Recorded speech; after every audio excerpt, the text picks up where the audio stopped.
জঙ্গল সলিমপুরে আমরা দুইটা বড় একাডেমি করি, একটা এলিট ফোর্সের জন্য, কারণ র্যাবের নামটা রাখা যাবে কি যাবে না সে ডিসিশন পরে। র্যাবের জন্য আলাদা লেজিসলেশন করার জন্য আমরা ইতিমধ্যে অনেক দূরে এগিয়ে গিয়েছি, রিপোর্টটা আমার বড় আসবে। কারণ একটা র্যাব ফোর্স রেজ করা হয়েছে মানে প্রধানমন্ত্রী, এটা কিভাবে ফাংশন হয়েছে আমি মন্ত্রণালয়ে যাওয়ার পর দেখলাম এর জন্য আলাদা কোনো আইন নেই। আর্ম পুলিশ ব্যাটালিয়নের একটা নির্দিষ্ট ধারার অধীনে র্যাব কাজ করে।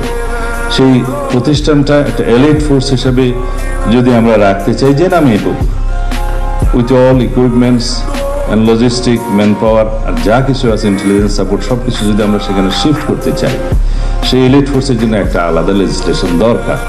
সেখানে তাদের অথরিটি থাকবে, রেসপন্সিবিলিটি থাকবে, সাথে সাথে অ্যাকাউন্টেবিলিটি এবং ট্রান্সপারেন্সি এনশিওর করতে হবে।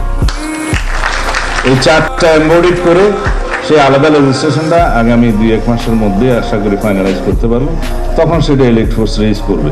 এখন অ্যাডপ ভিত্তিতে এই সমস্ত প্রতিষ্ঠান কিভাবে 10-12 বছর চলেছে বা আরো বেশি চলেছে আমি জানি না। এভাবে রাষ্ট্র চলতে পারে না।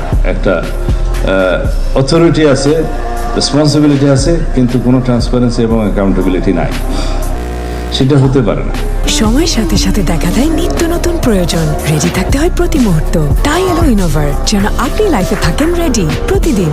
ইনোভার, ডিজাইনড ফর নাও।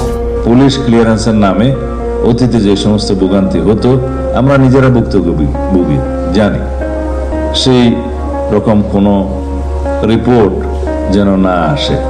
প্রতিটি থানায় আগত সেবা প্রার্থী যেন কোনো প্রকার হয়রানির ছাড়া আইনি সহযোগিতা পায় তা নিশ্চিত করতে হবে। মনে রাখবেন, আপনাদের প্রতিটি আচরণ যেন রাষ্ট্রীয় সেবকের প্রতিফলন হয়। পুলিশই জনতা, জনতাই পুলিশ, এই স্লোগানকে কেবল মুখে নয় কর্মে বাস্তবায়ন করতে হবে। অপরাধ সংঘটিত হওয়ার পর ব্যবস্থা নেই, যেটা রিয়েক্টিভ। অপরাধ সংঘটিত হতে না পারে সেই প্রিভেন্টিং পুলিশিং ব্যবস্থাকে জোর দিতে হবে, যেটা আমাদের এই সরকারের প্রধানতম উদ্দেশ্য। মানে প্রিকশনারি মেজার্স। যদি আমরা রোগী মরিয়া যাইবার পরে ডাক্তার আসিল এই থিওরিতে বিশ্বাস করি, তাহলে ট্রেডিশনাল পুলিশিং ঠিক আছে। যদি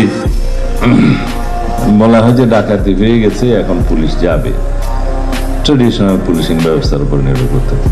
সমাজে এমন একটা অবস্থা আমরা কি সৃষ্টি করতে পারি না যে প্রোঅ্যাক্টিভ মেজার